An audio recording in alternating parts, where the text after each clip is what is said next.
Hey, this is Dadpool, and this is Upbeat Spiral Tower Screams using Rin, Chizuru, and Mika. Now, a couple disclaimers. Um, is one, this is mostly a Rin deck. Chizuru is just kind of there to nuke and heal. And she's at C2 or E2, whatever it is called in this game, E3 and E6. E6, anyone could get that. E3 isn't that relevant as far as what she's doing with her deck. Like, it helps a little bit, but not enough for it to not work with other people's accounts. Same with Rin. Like, the Sheath Sword is nice to kill things you otherwise wouldn't have. Um, and then the 30% helps from the blade downs, but isn't that relevant when talking about the deck that I'm using. Uh, she's using Nyx, she's using Itsuka, and she's using Scarlet. This isn't that relevant to use her in particular as opposed to any of the 4-star options. Especially if you have the more refined version of what I'm trying to do, which I think I made up myself. Not entirely sure. Um, I mean, I did make it up myself, but I don't know if somebody did it before I did. But this card helps my deck in particular because currently it's not refined. Will I refine in the future? Who knows? Anyways, these are our potentials, our stats, our save data is what's important. The big thing, it's a normal Mika deck, as you can imagine. But since you're running, the equipment mostly doesn't matter outside of the random debuffs that these provide from the engravings. This one doesn't do anything.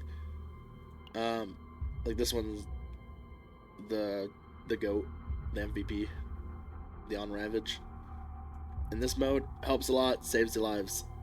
Moving on. And otherwise, like the base equipment itself, it's just stat sticks essentially because they don't really do much. At least these ones don't. I didn't get good ones, unfortunately. I didn't get like the Cthulhu sword, as an example. The big things here is Blessing of Waves. Uh, just having Blessing of Waves in your deck with Rin is very helpful because it's just a card that exists in your deck and is essentially, once you draw it, no longer in your deck unless you need an emergency heal, which does help. Um, yeah, just having this card in your deck is really good with Rin just because you don't have that many retained cards in your hand. And just having skill cards to upgrade your blade downs is helpful, which is why I kept a tactical analysis in. Um, but you do have to draw into this card, and you don't draw more from it, so that you could probably take this out and it probably function better. But I like it, so I keep it. And then this source of water with the 1 cost 2 AP helps because you do take damage in this mode, especially when you're not running a tank or a shielder rather.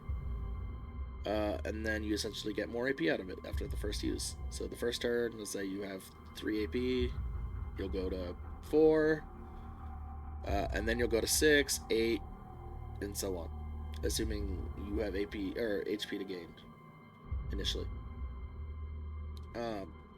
Moving on. And essentially a 1-card deck once you draw the Blessing of Waves.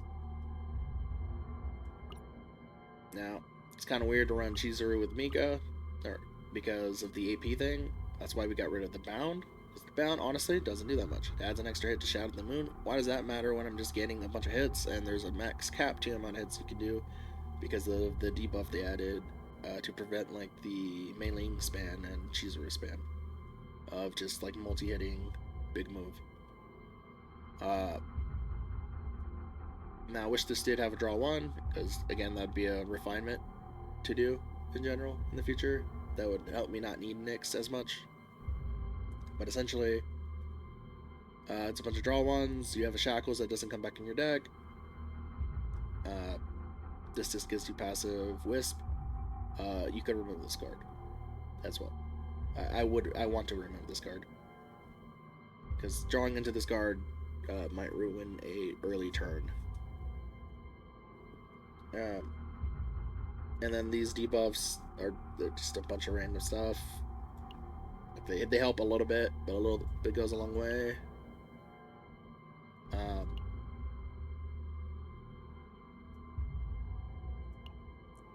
The base equipment, this is a little bit helpful for when I do use the nuke, and this is pretty damn helpful in general. That being said, our partner is Itsuka. I don't know if I showed that earlier. Her potentials, our stats are abysmal. Abysmal, but worked out. Again, not really a Chizuru like carry team. She's more of backup and sustain when I need it,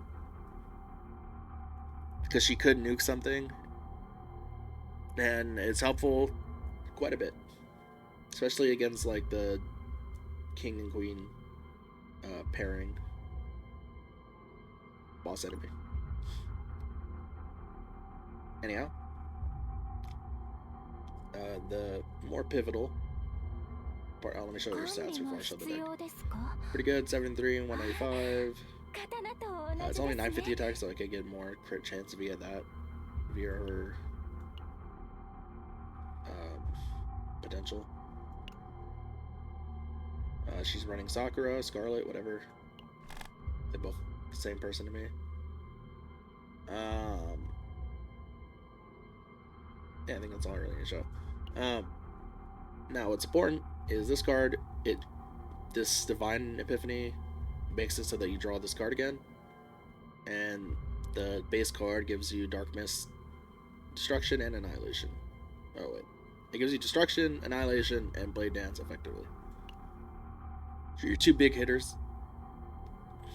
Very important for this deck in general, and any Rin deck. To run this one is probably just outright the best one if you're keeping a save data. And then this is what makes it so that she scales well into the current content. IMO. Because this persona, Obsidian, pretty much is an exhaust card that at base is exhaust 5. Does 100 damage and gives you 50% damage to amount of attack cards in this unit, and the engravings are to add 2 exhausts, which doesn't show in this portion of it, but it does add 2 exhausts per this one, and add 2 hits, which is good for a multi-hitter like Ren. So this does decent damage, pretty much replaces Violence from the Season 1, while also buffing your Blade Dance and your Annihilation. So the core loop is essentially you Destruction, so that you pull out these 2 cards, and then you'd use your Persona, buff those 2 cards for the remainder of the game, and wave after wave, it'll count, it'll carry over between waves, so that these do 1,000 damage percentage wise. This buff is crazy. That's essentially what your goal is, dude. Do Destruction, do Obsidian, buff those moves, and then you loop it. You play out these 2 cards, you do the Destruction, play out the 2 cards, do Destruction, play out the 2 cards. And then you just have like the upgrade to do some more damage. And effectively, the way you can improve this deck is 1, get better equipment. 2, you get rid of these 2 cards. They actually end up filling up too much space. I was thinking of I kept them in initially because I thought I was gonna end up wanting to make another Destruction and copy it. But honestly, you don't need it, because this fills up your deck too much.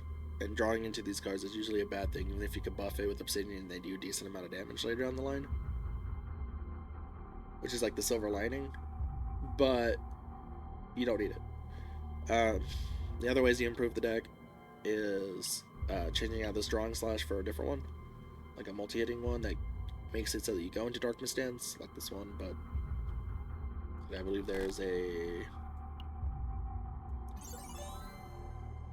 this one. Yeah, this one. This is one that we probably want because it adds an extra hit, so you gain Darkness Dance, so you're essentially buffing this a lot.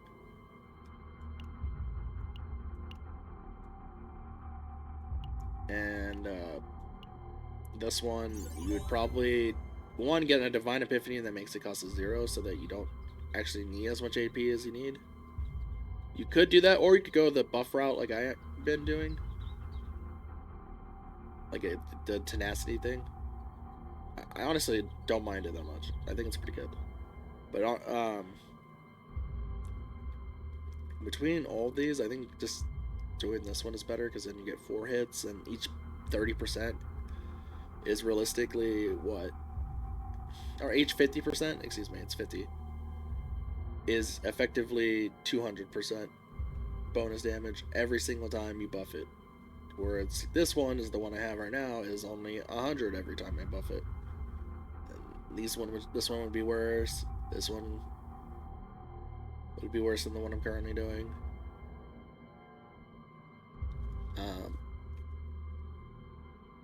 This one is also good if you're worried about your AP. Like if you're not running Mika with this Chizuru deck, right? Then this one becomes better, or the like 0 costing a buff to these moves would be better, because then you could probably effectively, you would only need 7 AP.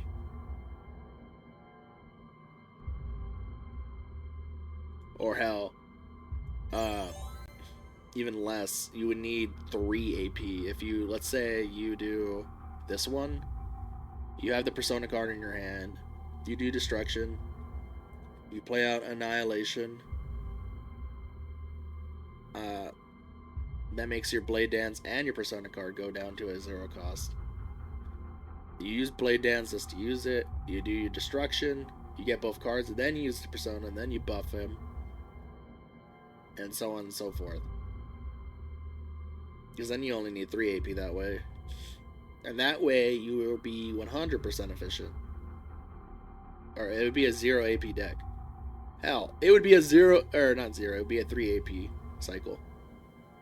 So that way you could be self-proficient without needing a Mika to carry your AP. Which then that means you could run it with like Orleia or somebody that has skill cards, another support for. Anyways, that's just me theory crafting at this point. And I'm going on tangents. But the way you can improve this deck for this group of people is get rid of these, change out the Drawing Slash, change out Annihilation to be a different, not the crit damage one. Oh, this is probably the second best choice you could get. Probably being my disclaimer. Change out the Divine Epiphany if you want.